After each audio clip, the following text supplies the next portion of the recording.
am live. Am I live? I think I am. All right, we are finally up and running, and I pray to God that I lock the door to my office because I have a toddler who is late going to bed. He's supposed to go to bed at 8:30, but he is up right now.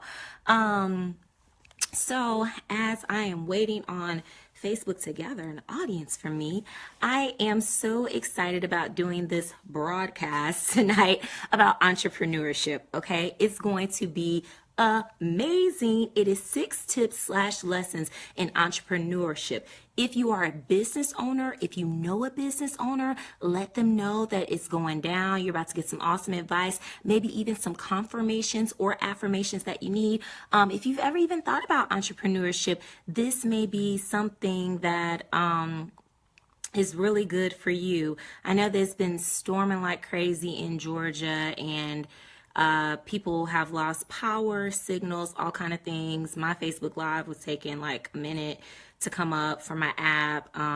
So, I'll post this, and then even if you want to go back and look at the playback, that's cool too. Okay, so here's a little background about me. I don't think a lot of people know, so I'm going to share so that you can kind of know some of my credentials before I even post a video about entrepreneurship, because you see me, I'm always happy. You know that like I do something, but I'm kind of like Tommy from Martin, where you like, man, do you really have a job? Yes, I do. I have several jobs, okay?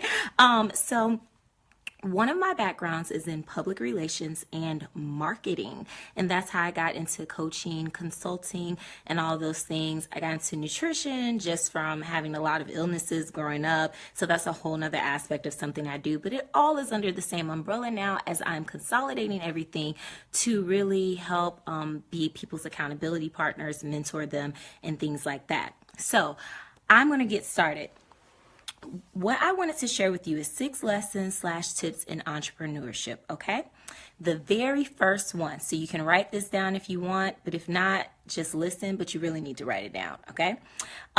So the very first one is don't be afraid to step out on faith, even if the idea is unheard of. So you know how you have a lot of people that are like, oh, this idea is really good, let me do this. And then you have family members sometimes, those be the worst ones. I love y'all family, but y'all gotta stop stepping on people's dreams. Then you'll have family members tell you, oh, you really think you can accomplish that? Or even some other people who are naysayers. Not saying that they have bad intentions for you. Hey, my niece joined, and Aaron. Hey, Aaron. So not saying that they have bad intentions for you, but sometimes they just don't know. And so you have to get to a point to where if you can't find a job, it may be a sign that you need to create. Of course, we've heard of you just don't want an expensive hobby. And so you definitely don't want an expensive hobby, but you have to take time to invest to get your business in order and create. If there's something that's on your heart, you need to really focus on how you can achieve it and how it can be done. So fear is the number one thing you need to cast down. That's tip number 1. Don't be afraid to step out and have faith, even if the idea seems weird to other people, because not everyone will understand what you are doing because God didn't call them to do it. You hear what I'm saying? So, number 2, get back with people soon. I don't do business with people that aren't doing business the hours that they say they're doing it, or that take too long to call me back, okay? So I'll give you an example. I had someone working for me, and she clocked out. I'm pretty sure she clocked out early because a potential client called the office line and was looking for services. Well, I was on break. Our business was closed for a week during the break in the county that I serve people in. And I called the lady back once I got back to the office and I heard her voicemail. But guess what? She never responded. I lost that person as a client because I took a week to call her back. Do you get what I'm saying? A week is long. She understands that we were closed, but she was new. She was interested in information, and we missed her call during those hours that my employee clocked out early. Okay. So that's no good for business. All right. Listen. So the other thing is that I had a friend who tried to get cupcakes. Whatever your business is, your hobby that you turn into a business, listen to this. She emailed and the girl did not respond until 6 months later. I kid you not, 6 months later. Oh, I'm sorry, I just got your email. That's going to be a no from me. 6 months. So if you're serious about this, you have to stay committed and get ready to work yourself into a place to where you can respond to people and where you can handle the volume, because a lot of people say, oh, I'm just going to throw this out here. But hey, if it's something God called you to do, you will be surprised at the response you get. Okay. So number 3, give credit to other entrepreneurs, small businesses as a whole, coaches, consultants, etc. Now here is a business no-no. You post something that someone shared on another business or on their page and you don't credit the author. You make it look like it's your own words, your own quote, or your own work. Not cool. It's flat out plagiarism, okay? People say, well, that's a form of flattery. Not to me. I'm not flattered by you copying the things that I say, and the things that I do to make my business work and grow and thrive and to be a blessing to others. And you're all of a sudden impersonating me. You don't have to be me. You can be you. There's nobody that can be you like you can. Be the best version of you. So if you want to build relationships with people, you flatter us by sharing, not by copying and pasting, by sharing. Everybody say that together. By sharing. That's right. Give credit to other entrepreneurs, speakers, small businesses, coaches, and consultants, because then they will start crediting your pages and things like that. And you will find a lot of people that are drawn to you because you freely share, and it's not a competition. Whatever God has for you is for you. Okay. Number 4. Don't do everything that excites you, that seems like a good opportunity, because every good opportunity is not a God opportunity.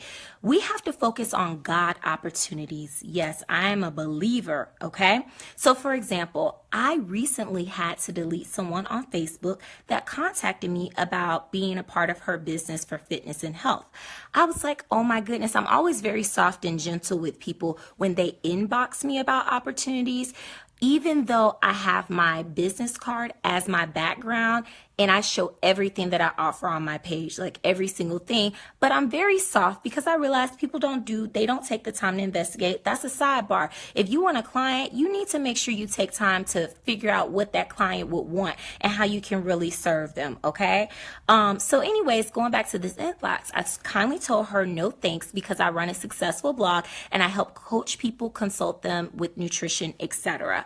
I told her to check out my blog and my page, and then I updated my Fit Mom Challenge blog. That's F.I.T, all caps, Fit Mom Challenge. It's on Facebook. And I told her to check that out because I'm doing like this meal planning deal, everything. So I uploaded my blog and said, hey, you guys, a lot of people have been asking for my recipes. And so and you've been asking me about meal planning and how I do it. And so I am going to share this with you, and I offer that as an additional service, meal planning. Inbox me for information about pricing. I kid you not. 1 week later, this same lady who has never meal planned before, never post recipe. If y'all follow my Fit Mom Challenge blog, you know I'll be posting some bomb recipes, right? So never done any of this. And she announces on her page to her followers that she decided to offer meal planning. So listen, I know that people have similar ideas, but I'm like, really? I knew that she had stole what I was doing to market to my target audience. Although we have a similar pool, it's a broad pool for people who want nutrition and weight loss, but I was specifically targeting that to my clients and my audience, right? So what I'm saying though, check this. As the weeks went on, I was so busy helping new clients that I was unable to delete her because I said, oh, she's not going to get an opportunity to steal another idea from me, right? But I'm still being cordial. I didn't confront her because I'm a lady. Okay.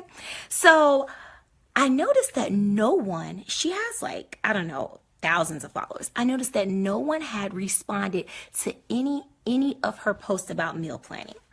Let me tell you the lesson in that as an entrepreneur. Okay. Here's the lesson. Stick to what you know and what God gives you, okay? It is so tempting to want to add to your business or to your plate what someone else is doing, right? It's so tempting because they look successful at it that you say, hey, that looks easy, or I could do that too. And then you want to go adding it to your plate when it was something that you were never supposed to do. And guess what? Just because it's successful for them does not mean it's going to be successful for you. You will fail at adding things to your plate that were never meant for you to do. Okay, this is why she failed at meal planning, because not only did she steal my idea and what I was marketing to my followers, but it's something she never did. She doesn't have a background in meal planning. She doesn't have a background in nutrition like me. She has a great product that a lot of my friends use and sell that will go unnamed. If you want to inbox me, I can share their product information with you, but that's what she has, is the company's product. But I actually have a background in nutrition. So I was offering something that I'm good at that God gave me, but that wasn't her niche. You cannot offer people things that are not your niche, okay? Even if it's tempting, don't do it, because you'll ultimately fail, end up wasting a lot of time, possibly blowing a lot of money, and wasting a lot of resources, all right? Here's the other thing. I think that I'm on number 5. This one is important. All of them are, really. Don't crap your way through business meetings and conversations. Okay? I met with someone the other day and she asked about my consulting background and how I got started. And I said, oh, I'm in PR, I'm in this. This is kind of some projects that I've done. And I was doing a lot of things pro bono some years ago. And I decided that, this is worth the investment of people getting the ideas that I give them to help them start their businesses, giving them direction, helping them with marketing and things like that. So I turned it into a consulting thing that I do as a contractor. So she's like, okay, yeah. And she said that she was a startup. Do you help startups? Absolutely. Give me your card and your information. But then she started doing this level ground thing. And I hate when people do this. She started talking about something that had nothing to do with what business and consulting is really about. But she made it seem like she knew what she was talking about. So she was like, yeah, how do you do it in Atlanta? Because I realized that the men, they only want to hear stories about families. She went way left field, okay? Like all the way over to the new Atlanta Braves Stadium's left field, okay? Like sideways. So I was like, I just stood there and I was shaking my head like this because I have an honesty problem.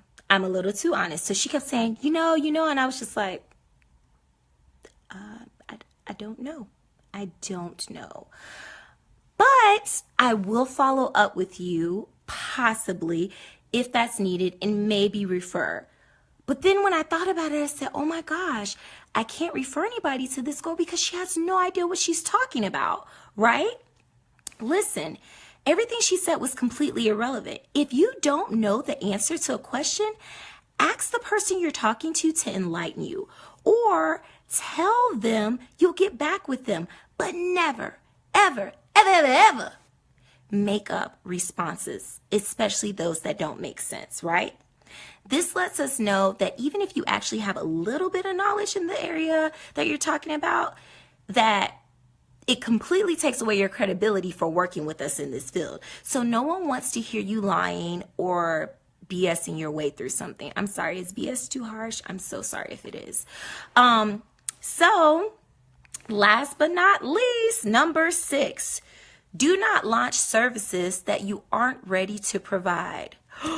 Gasp, you mean I cannot write my whole vision board down on my website and offer it all at once?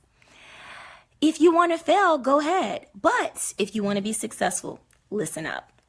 I see this, and I was once a victim. We have so many ideas and we put them all out, but we aren't prepared for the response, the amount of volume that will come in from emails, phone calls, etc. And then we put up these websites, and 80% of them, when they're brand new, say under construction or coming soon. Why is that even an option if it's coming soon? If it's not here yet, don't place it. I know that it's traditional to put contact page and this page and submit this. It's why are you doing it? Because think about something. How is it really helping me as a client that's interested, as a prospect? How does that help me when I go on your website or your page and I can't get any information off of all of these sub pages? It doesn't. So why even put it? It makes me feel like you're not equipped as a business person or as a company. Okay. It takes away some of your legitimacy. So do not post things or offer products that you are not ready for. Here's the secret. Baby steps are good. They're good for you. Baby steps lead to bigger steps that lead to hallways and eventually a lot of right doors that open, right? Right? So it's okay. If you're out promoting, have business cards ready, have preparation. If you're going to promote, make sure that you have legitimate literature, business cards, etc. I know a person who does business cards, logos, etc. He's amazing. So I can refer you, but if you're going to do this, make sure that you do it right. Don't pour out your whole heart and soul. We know you have vision. I know that things are stirring up in you that you want to release and you want to launch. And sometimes we're comparing ourselves like, oh, so-and-so is doing all this and look at how far they're getting ahead. It's not a competition like that. Focus on you and what God has for you to do. And I promise you, in perfect timing, if you do things the right way, it will all come together for you. So those are all of my tips. Let's go over them one more time. Number 1, don't be afraid to step out on faith, even if you have an idea that is unheard of. Number 2, get back with people soon and in a timely manner. People don't do business with people who don't get back with them, okay? Number 3, give credit to other entrepreneurs, speakers, small businesses as a whole, coaches, consulting. Don't share things without crediting them. Don't copy and paste. Share it, okay? Sharing is caring.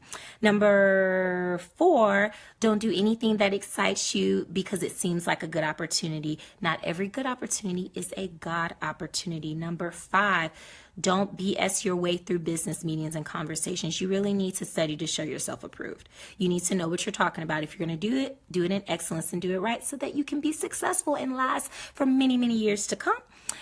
Number 6, don't launch services that you are not ready to provide. Focus on one thing at a time, and I promise you that one thing will lead to another thing and ultimately everything that you're supposed to have. All right. So here's my shameless plug. I am currently running a special for $49 for a 30-minute consult and assessment to help you begin your businesses, to help you sort out ideas or whatever you may need to help change your life. I have some spaces open for personal development, small business consulting, and nutrition and fitness. Thank you.